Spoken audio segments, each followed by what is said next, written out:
teewlu bu waxtu wi jotee Safiatou Ba gis naa sa message dégg comme moom sànnikatu xeer la. mais magnifiquement habillé quand même Mame Mbaye. tey jii tey kenn yóbbu ma EDK. foofu noonu. nee naa démb Demba laay wër Aminata Dramé naa ko porte plainte. déet waay. moo ma def loolu de. daal di ne solaay noonu. ma ne ko man nga ñi may gis ne Bougane Gueye Dany lépp bleu la sol bu saf saaf. mais moom xam nga gëm sa bopp bleu la xëy na moo tax. ba pare couleur fi mu bokk Serigne Mbacké Soxna Lo moom bleu la. léegi da ngay justifié bleu moom. waaw bleu moom am na fu mu bokk léegi man sama bleu doo ko justifié. waaw ma bleu ci kaw ba ci suuf. te yoo la waroon bleu. justifié nag. waaw. non moom bosam dafa am fu mu ko teg. yow sa bos da nga ko sañse normal moo tax ñu utal la foo koy teg. dama ko aligné. waaw très bien jërëjëf. ngeen def ma pompis tu démb. waaw fi ñu la féetalee moo ma jaaxal. pompis. ayca ñu dama jaay essence. yéen kay groupe des médias la ñu koy doore tey ji jégalu nag baat bi dafa commencé kii xam naa. coono weekend bi la coono semaine bi. ayca Bougane Gueye Dany nag dafa yéeg ci kaw tribune yéen kay groupe des médias muy tribune yéen kay yéeg na ci kaw tribune bi yóbbante ay kaddu sàllangaari lam tooro buuru Gédé moom Gueye Dany maam góor donc nag yóbbante na ay kaddu kii di président Macky Sall jëm ci coowal TER bi nag xam ngeen ne démb président Macky Sall wax na ci. dafa fënatal nee na nañu bàyyi coow li jaru ko ñun moom askanu Sénégal dañu ko yónni yàkkamti ko ñii di wax nii ne nañ leen bàyyi ñu féetewoo wax ji rek ñoom ñu féetewoo réalisation bi ndax TER bi teeru Sénégal la titre foncier Sénégal la Bougane Gueye Dany nag nee na ko président watawat àndaaxul at faw nga ndax dal àndalax dal amal la retenu te say wax naan tuuti élégance parce que jël magi jëm mu wax parce que nag bu leen fàtte ne Bougane Gueye Dany moo njëkkoon génne ay questionnaire am teg jëm ci TER bi di ko wax nag TER bi lu nga sa andi ci ay leeral moom nee na que président Macky Sall xaar nañ ci yow ak dal xaar nañ ci yow retenu xaar nañ ci yow élégance républicaine moom ci boppam andi na ko ay leeral wàllum li nga xam ne moom mooy investissement yi fii ci réewum Sénégal daanaka projet yu si baari na xemaay daf caa am. loolu nag boo bañee ko wax da ngay sonal sa bopp rek moom jiital gëm sa bopp nee na ko faw nga jàng def la part des choses bu jël lépp boole.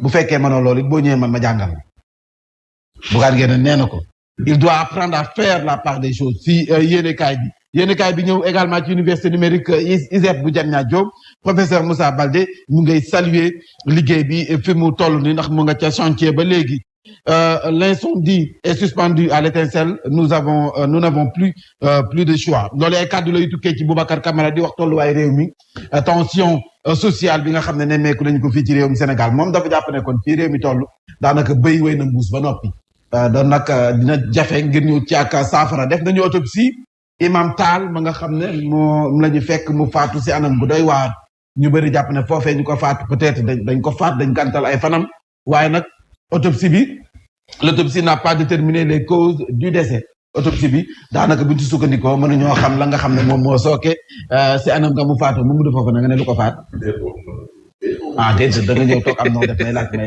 ndax peut-être da nga xam dara ci autopsie bi mais bu fekkee ni dañ ko fekk si géej Mamadou Fofana te ndox dex bi te ndox nekkul si dënam sa sax ci da lay wan ne kon labul loolu yëpp autopsie bi war na génne mais comme autopsie bi nee nañ corps bi dafa nekkoon si état de décomposition peut-être avancé. waaw mort naturelle néew bi commencé woon na déjà yàqu.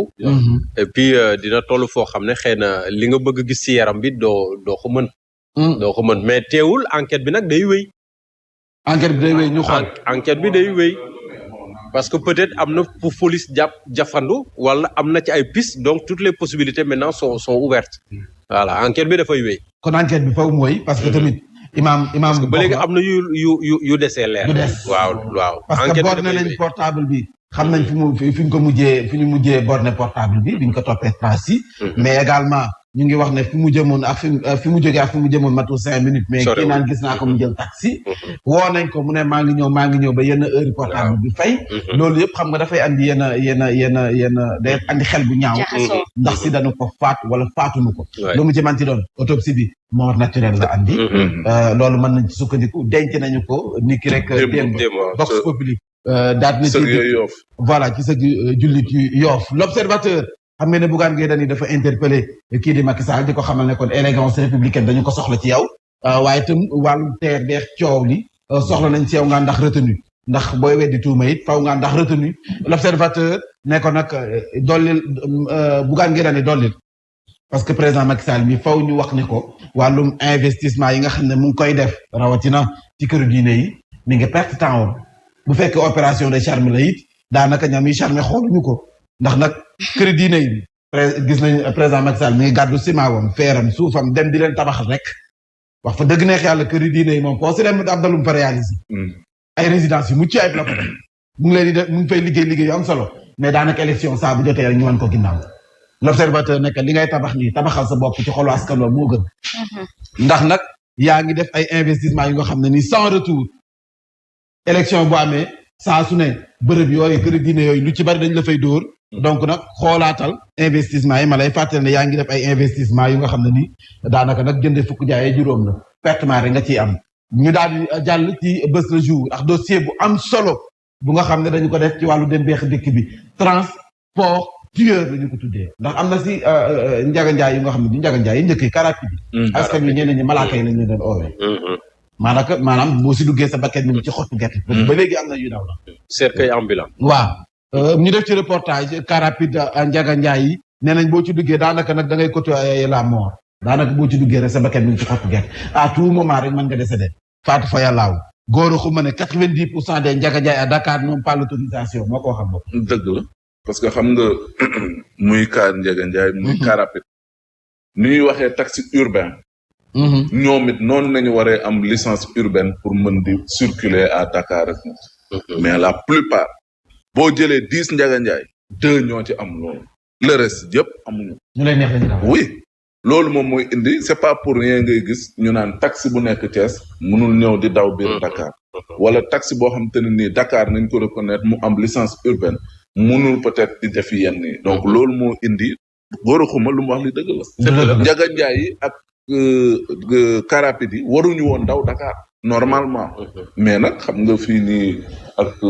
laisser-aller bi nga xam ne am na laxisme aussi on dira peut-être li nga xam ne am na tamit muy indi li ni mel di am reportage bi wax nag également renouvellement li nga xam ne mooy parc automobile bi dafa mel ni màggul mi ngi ca ay dóor a nga ca dóor yu bëri parce que ndax ñu koy wax yàgg na programme renouvellement moom ñu ngi koy wax depuis très longtemps mais sottiwul bu ñu defee ñaari ñetti bus indi fukk après li fi nekk moo fi nekkaat di continuer renouvellement doo ko dégg bu renouvellement doon am kon Ndiaga Ndiaye jóge nañ fi bu renouvellement doon am car rapide yi jóge nañ fi bu renouvellement doo am 7 places yi jóge nañ fi mais ba léegi ñu ngi fi renouvellement amul moo tax it gis nañ nee nañ Dakar saret bu ñu waxee saret mooy charrette léegi nekk saret nekkatul dëkk kaw ga de fii nga koy gis bi ñu grévé ñen ñooy yóbbu nit ñi jëf Jakarta yi ak charrette nee nañ fu mu nekk nii charrette yaa ngi biir Dakar les charrettes ruralisent les rues de Dakar la mairie de la ville nee nañ nag dinañ leen tere ci yenn communes yi bëgg naa xam na après ci biir naa gëstu xool yenn communes la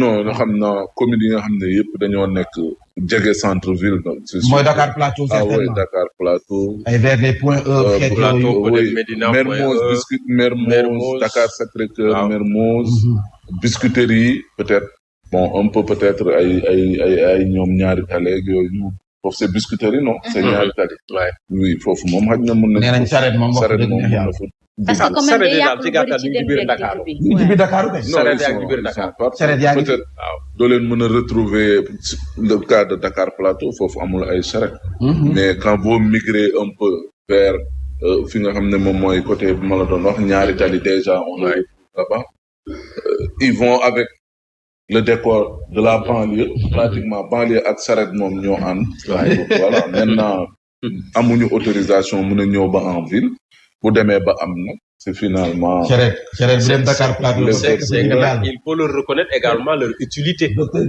oui am na fu ñu amee solo parce que am na ñu bëri ñoo xam ne bu dul woon charrette yi duñu xam ne ñuy def seen mbalit ci biir koñ ñu bëri ci biir Dakar waxuma peut-être xolu Dakar fële mais ci yenn alentour yi bu dul woon charrette yi musiba am côté ay Grand Yoff ak yooyu xeet yooyu peut-être voilà mbalit yi pour ñu mën ko comme ñoom mbalit yi duñu mën a àgg fenn fi charrette yi ñooy génnee après am nañu point yoo xam ne fa la ñuy dajeeg yenn oto mbalit yi pour vider leen ko gars yi yóbbu ko fële nu mu tuddati mbëbës mais peut-être il faut juste réorganiser au Sénégal on a la culture ou la coutume de dindi te duñ fi teg leneen alors que li fi nekk mën nañ ko réorganiser utal leen waxtu yoo xamante ni ak liggéey goo xamante ni ñoom rek ñoom lañ koy jagleel comme ku ci mel ni jël mbalit yi si buntu kër yi dajale ko ci point de regroupement de poubelles yi bu ko defee oto mbalit yi mën a yem foofu bañ a di piip itam ci biir kër yi parce que léeg-léeg oto mbalit day romb def piip nga am benn malade bu grave bu nekk si biir kër gi ñu wala ñu hospitaliser ko voilà pour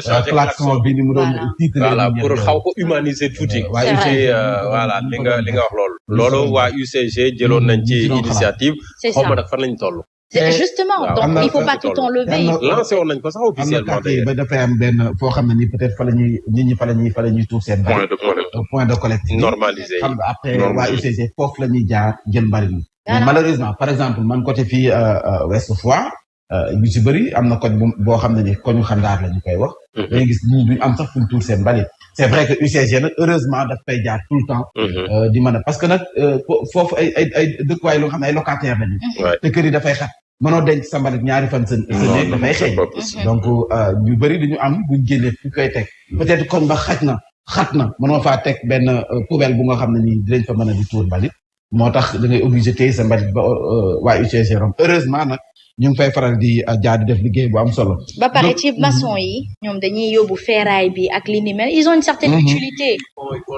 Oui. Voilà.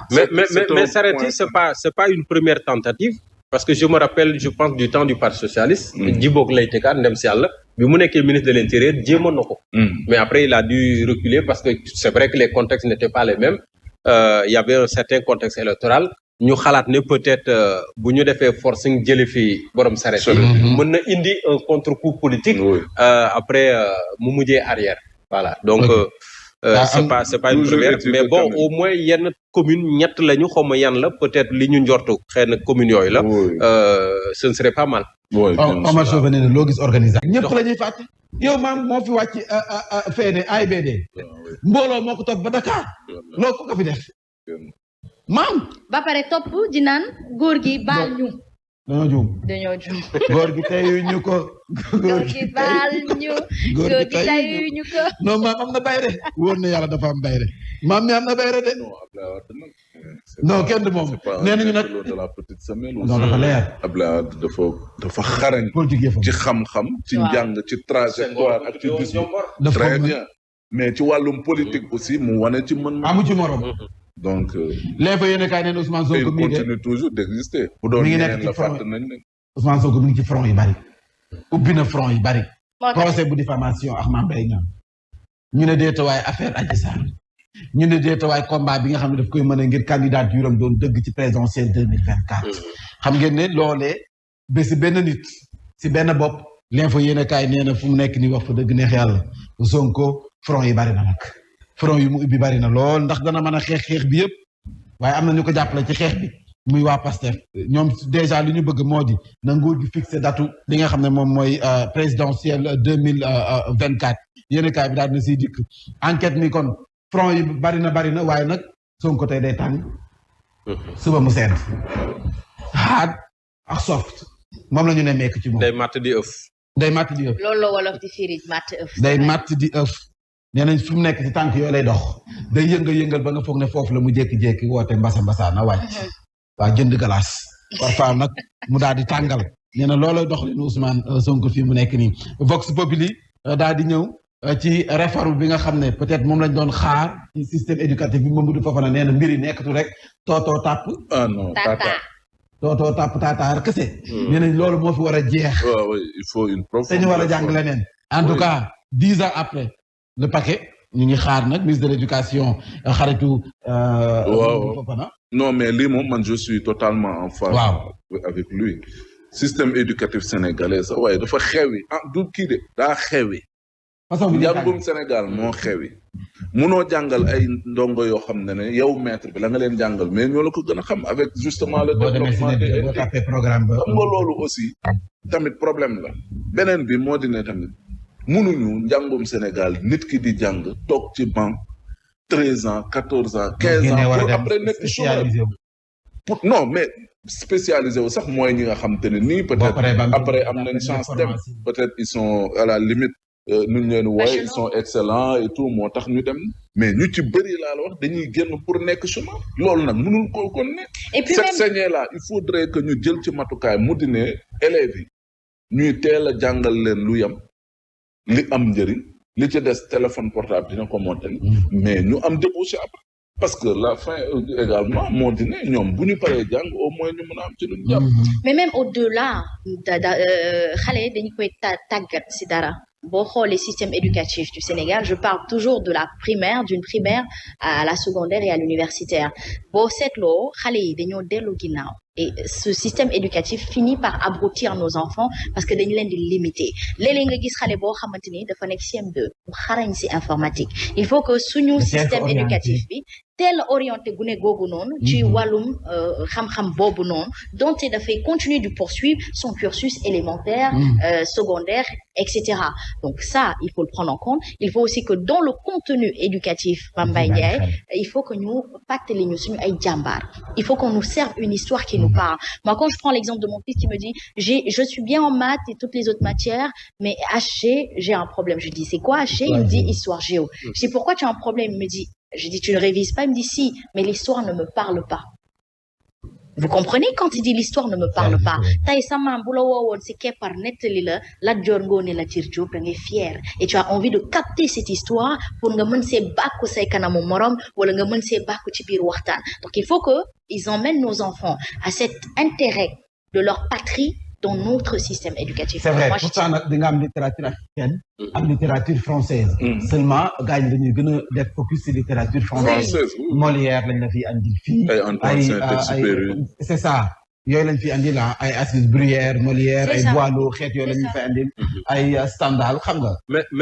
mais je pense qu'il faut faire attention parce que yooyu ngeen di wax yëpp cette histoire peut-être occidentale bi nga xam ne moom la ñu gën a pësal ci suñu éducation nationale Mame Mbaye texte yu bëri yi ngay lire au primaire mais c'est des instituteurs ou des inspecteurs sénégalais ñoo koy bind ou même africains ces programmes que l'on déroule ont été cogités ont été mis en place ont été écrits par des Sénégalais donc le reste peut-être yi ñuy wax ay Molière ak le Cid wala Victor Hugo yooyu ça vient après au fur et à mesure lay ñëw mais lu ci bëri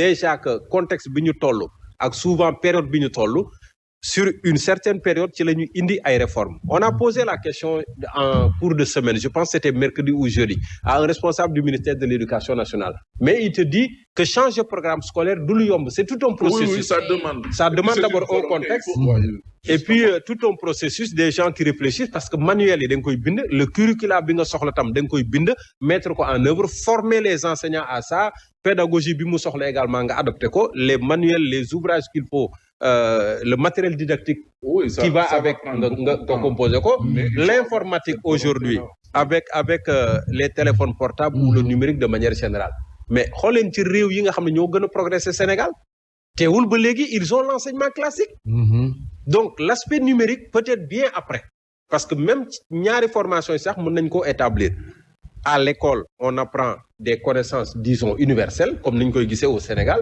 mais avec une dose peut-être d'informatique de xawma lan jumtukaay yu xew yi après l'enfant peut-être à domicile ou ailleurs pourra s'encadrer ou être encadré et même mën na ko ubbil yeneen débouché mais au moins il y a un intérêt c'est que le débat se repose am na fi ay années ñu ngi doon waxtaan ci supprimer l'entrée en sixième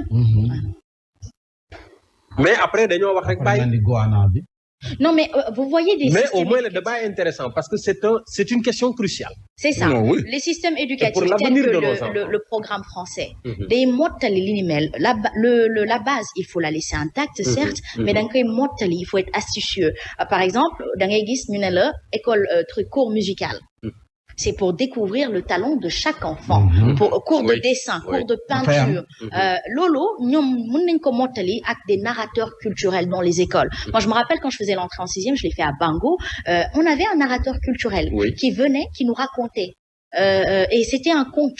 Et dans ce conte-là, moi, j'en ai gardé beaucoup. Et c'est là que j'ai découvert à l'époque la chanson de Feu Thione Seck, paix à son âme. Et moi, j'ai passé mon entrée en sixième en chant avec cette musicalité. Parce que ça m'a parlé. Et dafa am lu mu joué si man mooy boobu ba léegi bi muy terminé ba naan tay màgg naa démb wees na tay màgg na. Donc tout ça, c'est constructeur pour l'âme de l'enfant qui est en quête de se découvrir lui-même. Et c'est important. Si elle ne peut pas changer le contenu, on peut quand même avoir des astuces pour combler le manque du contenu. Tout à fait. La réflexion est là, je pense que c'est important. Oui, allez-y. loolu dina ci baax xam nga tam jàng ba comme ni nga ko waxee rek ouverture lu am solo la. mais nag enracinement bi nañ ci gën a bàyyi xel. Tout à fait. œuvre programme bi nañ ci gën a bàyyi xel.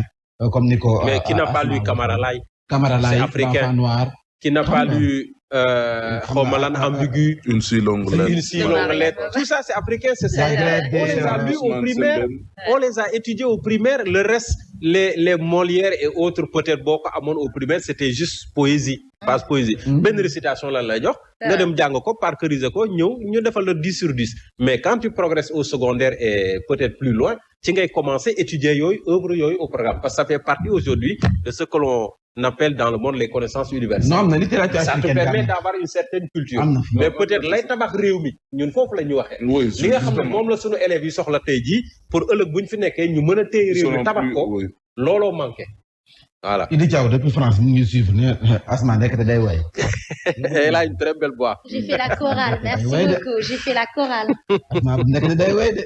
Elle a une très belle voix. fi laata ñuy dem ci Odia muy ki nga xam ne mooy Pape Malick Ndour ministre bi ñu dénk wàllum ndaw ñi moom temps yi nag moom mi ngi génn de. temps yi mi ngi affronté Ousmane Sonko. temps yi lu gaa ñi wax moom mu tontu. nee na au chaos de Sonko yaat leen si juddu son chaos. Ay. Kaaw moom waaye jamono jooje moom paa yi troisième âge Pastef fi ñoo koy tontu les sages de Pastef au front ñoom ci boppam nee nañu nag xeex bi jënd nañ ko ci ndaw ñi. waaw ñoom xeex bi ñoom jënd nañ ko ci ndaw ñi. kon dina doon xeexu xam-xam. xeexu troisième âge la ñu koy def. waaw kay xam-xam moo fay ball kon. mais ñoom xeexu troisième âge la ñu koy def donc nañ ci bàyyi xel yéenekaay bi moom moo ci dikk nee nañ Sonko ñoom ci boppam xeexu troisième âge la ñuy def mbir mi ñu jeexalee Odia ani Odia. Odia de mi ngi nii. déet moom mooy bul jeexale Odia. am na luy ñëw après demal ci Odia ba pare. dama ko tontu. te moom dafa nekk en waxuma bulo bi de nañ dem rek. non waxuma sax. ok APR Paris. gis nañ ñu yëkkatee président Macky Sall après le climat glacial de l'accueil. voilà waa France na ñoo ngi nii taxaw. très réchauffé mi ngi président Macky Sall na nu ko teertoo moom foofu la génnee comme nag koo fi ak teertoom dana neex. nga ni la moo ci tegu. indil ma stade. mandé stade. waaw bu dee mi ngi foofu. stade ngi noonu. suñu finale bi. mais justement. Le Sénégal joue une autre finale. Il y a un an, on a gagné la Coupe d'Afrique. Oui. Finale CHAN. buñ leen fàtte nañ leen encouragé finale bi tey la. te ñun la ak ñanati. ak Algérie mi ñu dalal encore l'Algérie. Sénégal jàkkaarloo Algérie ñu mosoon nekk suñu bête noire ay jamono. après Égypte ñu falan ko. c'est vrai. mais Pape Thiaw et ses lionceaux. yàlla nañu am ndam. ils font un excellent boulot. mais justement c'est des joueurs yoo xam ne. demuñu bitim réew fii la ñu toog Sénégal di jouer ñu organiser leen Coupe d'Afrique Sénégal ba mu fa géejee mën na 10 ans Pape Thiaw mi leen yor tey jii kenn gëmu ko woon. ndeysaan ba muy jaar ñaari tali di fa def résultat yu bon ba tax mu jógee foofu c'est Pape Thiaw aujourd'hui qui relève le défi donc on doit prier pour ñoom. c'est vrai ñu xalaat leen ñaanal leen. c'est vrai waaw on aura peut-être Soxna Fall qui est notre envoyé spécial ba ñu ngi koy nuyu au passage. mais je pense que ñu jar a bàyyi xel lañu. L'Algérie peut-être a la chance de jouer ci dëkkam parce que moom moo organisé peut-être ak yu bëri yu ci laxasu mais le Sénégal a envie encore de prouver et après la grande équipe peut-être les lions locaux donc bonne chance à tous ces lions locaux bonne chance également à leur entraîneur nañu mobiliser wu seen ginnaaw bi c'est à 19h waaw Sabazar bi buñ ko seetaan parce que seetaan nañu woon ba heure bi ñoo ngi gañ. coup d'envoi bi c'est à 19h. yow nag Demba Ka dina war na la ñoo sponsoriser suñu émission bi nga xamante ni dañ ko jagleel askan bi gratuitement defal ci D-Média gi nga xam ne ñëpp moom la ñuy seetaan. waaw sañsel la bëre ci kaw ba ci suuf. Demba Ka war ngaa ñëw nag sponsoriser suñu matinale bi. sa bopp la nii wala yow. gaañ ñoo ma collage yaa ngi fàttaliwu télévision scolaire. oui. ñun ñi ci tombé man année bi may def man CP je pense kiiwuma ko. lañ ko arrêté. dégg rek laa ci am. année bi may def CP lañ ko arrêté. dégg rek lañ ci am. bu 8h jotaat à partir de la chaîne nationale. il y avait la radio dans toutes les écoles. te ñëpp programme boobu lañ doon répété. et par moment on avait des comptes. nga xam ne suñu yëf la. donc c'est pour reparler un peu de l'éducation. C'est quelqu'un qui me l'envoie Thiam intendant que je salue au passage. lu am solo di ma ko fàttali. mën nañ andiwaat. voilà donc ça veut dire que contexte bu ne ak nay njàng ma di demee. Voilà. enseignement supérieur baa ngi nii il a fallu faire des réformes. parce qu'il y a de nouveaux enjeux à travers le monde. et le Sénégal civisme et citoyenneté bi nga xam ne daanaka nekk ci sax. dañ koy indiwaat biir suba teel vu que des médias. civisme et citoyenté dafay boobu liggéey pour li ni mel. parce que c'est important. ñu daan jàngal bul taw ci mbedd. xale nan lay waxee mag xale nan lay traversé c'est-à-dire drapeau buñ koy wàcc noo war a taxaw. yooyu dañ ko daan jàngale mais léegi. yu gën a am solo. waa d'école sax da doon am soit potager d'éducation de wala base. arboriculture yooyu yëpp da daan am dans les que la écoles. base est bonne la culture Ah non, générale day se mat. fait tout seul. En tout cas Mamadou Fofana n'est-ce pas. oui bien sûr. éducation bi ñor nañu nous sommes de bons parents. biñ bàyyee loolu nga gis léegi ay élèves yi xeexaat seen Ah, nous professeur. sommes des produits de Di leen l'école agressé. sénégalaise. ça c'est vrai. Ah, des ay élèves yi produits nga du xam ne système. biñ bàyyee loolu nga gis élève boo xam ne bu école tëjee ñu dajji seen i table banc bu tuyee wala fenêtre di yi xotti di xotti kay Man songu sañu seen ma ko. surveillant ay dëgg la. parce que éducation de base bi nga xam ne moo fa nekkoon noonu moo fa nekkatul civisme et citoyenneté buñ ko sàggane dañ ko delloowaat sa buub sa boy Les boog privés foofu la baaxee. catholiques l'ont réussi parce que on leur voue quand même le mérite de continuer à faire ça. Ku ci mel ni collège Sacré-Cœur, ils sont Notre-Dame. toujours dans Notre-Dame. Les privés catholiques ñoom ñoo ngi si tegu ba tey dans leur programme vivre ensemble et vivre dans son milieu pour la religion, comment se comporter dans sa religion avec le catéchisme. C'est important et c'est des trucs comme ça dont on a besoin pour bien vivre. Moi, j'ai fait le privé catholique du CI à la terminale. Pareil. recruter leen sunu maam yi ñu ñëw ci classe yi recruter leen sunu maam yi ñu ñëw ci classe yi macha allah di raconter sunu doom yi waaw démb dëgg la nañ leen jël c'est mu am benn jour bu nga xam ne dañuy ñëw ñu def comme maam na mu daan toog ak sëtam xale yi toog mu leen di raconter loolu day tax ñoom xale yi dinañ jomm def yenn yi c'est vrai mais c'est que am na lu école bi mënul jël lépp tamit parce que dans les familles il faut que ça puisse s'organiser dans les familles malheureusement famille dans les léegi toi et moi moo au niveau communautaire peut-être dans les villages ça peut se faire mais au niveau urbain c'est peut-être difficile parce que léegi moom balaa ngaa toi et moi moo fi am léegi da ngeen di créer ONG ngeen commencé cee dox bu ko defee nguur gi jël si yéen exemple n'est-ce pas Fofana oui bien sûr te ba pare sax beneen enjeu bi mooy le français ñu koy làkk bëriwuñ ci bëriwut léegi anglais bi ñu am ay doom quand même ñu war a yaa ngi wax ouverture ak enracinement mais booy ubbeeku da ngay ubbeeku ci monde boo xam ne da ngay comprendre la tout à fait l'anglais et l'arabe moom la ñuy gën a wax moo gën a tamit doom aussi il faut ñu teel leen a préparer privé bi comprendre nañ ko léegi xale yi dès le da ngay bas âge, commencer bien def sûr, anglais da ngay CICP et même de l'informatique voilà da ngay def de dañuy def l'informatique daal xale yi nañ koy làkk merci beaucoup en tout cas pour cette revue des titres qui s'est représentée par l'éducation en actualité on fait place tout de suite au journal Mame Mbaye Ndiaye ayca la ca gën a fës moo di génneeg àdduna imam Thierno Tidiane Tall rapport autopsie bi la mu firndeel moo di dafa faatu ci mort naturelle noonu la ñu koy tuddee jébbal nañu ko boromam nag démb ci guddi sa sëgi jullit yu Yoof moom ci fàttali altine la réeroon ay mbokkam néewam la ñu fekk ca mbalka bu zone de captage daañu ci dikkaat bi la jotaay xibaar addu jëmale ca Mbuur ni ki démb ak jëye moom moo fa am benn atelier tailleur moom moo làkk ca quartier Médine kenn moo si ñàkk ak bakkanam waxambaane la ñaar fukki at ak ñaar sa la toll woon courant moom moo ko maas Alioune Badara Sonko dana ci dëkk ci bi la jotaay xibaar politique it dana ca bokk ak nag ñaari kaay yi di Khalifa Sall ak Karim Meïssa Wade jëwriñ ñu dénk wàllum yoon nee na dossier ba ka njiitu réew mi dénkoon ngir nag ñu xool càmbar saytu nees mën a def ba ñooñee ñu daal leen amnistie moom noppi na ca jël na ko dossier moom Ismaïla Madior Fall teg na ko ci loxol njiitu réew mi kon moom moo ca des tàggat yaram dañ ca ànd ak Pape Mante Mboup li yéene kaay xëy fësal bu jàppandeex Mantulaay ci bundooy faram fàcce gi ci kanam